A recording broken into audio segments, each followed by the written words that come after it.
नमस्कार। नवरात्रि की ढेर सारी शुभकामनाएं। दीदी, आपका स्वागत है। शांति।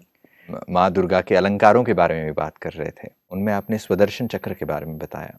ये एक ऐसा चक्र है जो अपने आप को देखने के लिए है, और जैसे दुर्गा कहा जाता है तो दुर्गुणों को हरने वाली कहा जाता है, तो अपने दुर्गुणों को हरने के लिए इस चक्र का इस्तेमाल किया जा सकता है, बता रहे थे।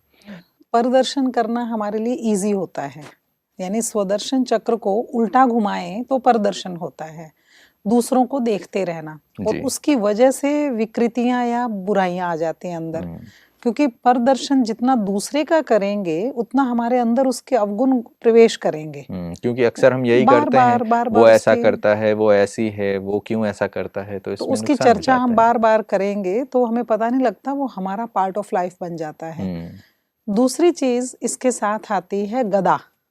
ये शक्ति का प्रतीक, दृढ़ता का प्रतीक है जी। लाइक जिनके और भी किसी के हाथ में दिखाते हैं ना, तो उनमें दृढ़ता का गुण पक्का दिखाते थे। भीम ने जो सोचा करके दिखाया, हनुमान जी ने जो सोचा करके दिखाया। और इसी तरह से दुर्गा तो वो शक्ति है जो औरों को भी देने वाली है, दृढ़ता प्रदान करने वाली है जी। स्वदर्शन चक्र ज्ञान के मनन चिंतन का प्रतीक है। यह आध्यात्मिकता का पहला सब्जेक्ट है जी। आध्यात्मिकता का दूसरा सब्जेक्ट है योग। तो गदा योग की निशानी है। दृढ़ संकल्प, दृढ़ संकल्प, आत्मा पर विश्वास, खुद पर विश्वास, परमात्मा पर विश्वास, ये उसकी निशानी गदा दिखाते हैं जी। अब गदा होना मीन्स माइट होना। ज्ञान, नॉलेज इज लाइट, एंड योग शक्ति, दिस इज माइट। जितनी शक्ति बढ़ेगी चेंज करना इजी हो जाएगा। वरना क्या होता है कि हम सिर्फ ज्ञान की बातें करते हैं। एक शराबी को भी पता है शराब बुरी चीज है, नहीं पीनी चाहिए, बट उसे छूट तो नहीं रही। वो पावर नहीं है, वो माइट नहीं है कि वो माइट चीज छोड़े। नहीं है, गदा नहीं है उसके हाथ में, खाली उसे ज्ञान है बस। तो इसीलिए गदा दृढ़ता की शक्ति है, योग से आती है। जितना हमारा योग बढ़ेगा, योग मीन्स सर्वशक्तिवान से मिलना, शिव शक्ति मीन्स शिव से शक्ति लेना। तो जितना हम शिव से, परमात्मा से शक्ति लेंगे, योग अच्छा लगेगा तो शक्ति आएगी। तो ये दूसरा अलंकार ऐसा दिखाते हैं। तीसरा अलंकार दिखाते हैं कमल का फूल। ये है हमारे जीवन में जितनी दिव्य गुणों की धारणा होती है तो हम कमल से कंपेयर करने लग जाते हैं। चरण कमल, नैन कमल, हस्त कमल, मुख कमल, कमल आसनधारी, यानी इनके एक एक अंग इतने पवित्र हैं जिनकी कमल से तुलना की जा रही है। तो ये निशानी दिखाते हैं। फिर कमल का फूल का मतलब हुआ कि जितना आप इसी दुनिया में काई कीचड़ में रहेंगे फिर भी उससे डिटैच रहेंगे। एक दिन कमल के मन में आ गया कि मैं सारा दिन क्यों कीचड़ और काई में रहता हूँ, मैं भी तो बगीचे में जाके खिलूं। और वो उधर से निकल आया, निकल के वो बगीचे की तरफ जा रहा है। वो वैसा रहेगा नहीं, वो तो सूख जाएगा, सूख जाएगा, मुरझा जाएगा। इसीलिए इसी गृहस्थी में, दुनिया में रहना, तो उसमें रहते हुए भी डिटैच रहना, ये बहुत बड़ी बात है, बहुत बड़ी बात है। बहुत सारे लोग ऐसा समझते हैं कि भाई जब सारी दुनिया ही ऐसी है तो इसमें हम अच्छा बन के क्या करें, मगर कमल का फूल ये दिखाता है कि इन सब चीजों के बीच में भी आप खिलते हुए रह सकते हैं। एक्चुअली वैल्यू तो उन्हीं के बीच में है जी। जहाँ 4 नेगेटिव लोग हैं उसी में तो पॉजिटिव आदमी की विशेषता दिखाई देती है ना। बिल्कुल। अब लाइक श्री राम का महत्व किन की वजह से हुआ था?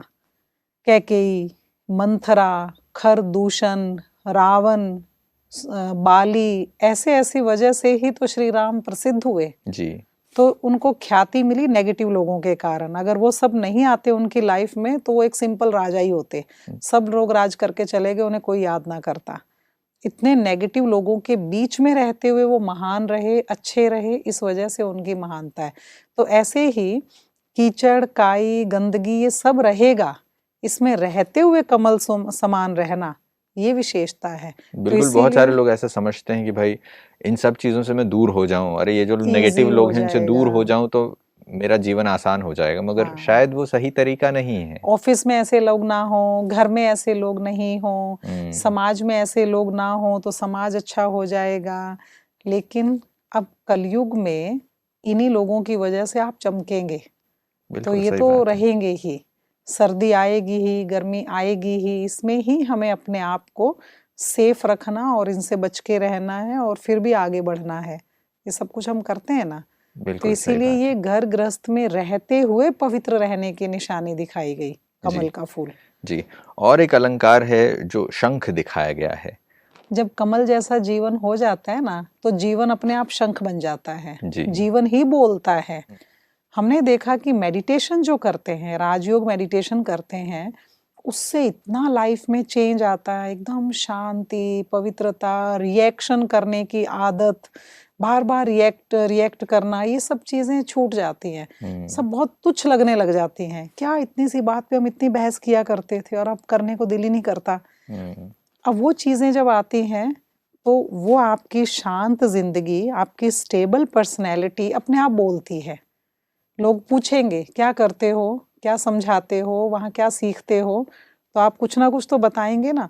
बिल्कुल किसी को बोलना नहीं भी आता, वो बोलने में बहुत एक्सपर्ट नहीं है, प्रवीण नहीं है, वो भी कुछ ना कुछ अपने जीवन का अनुभव तो सुनाएगा ही।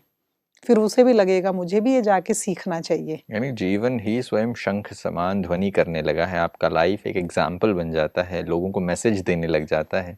तो ये शंख की निशानी है। शंख जागृति देने की निशानी है।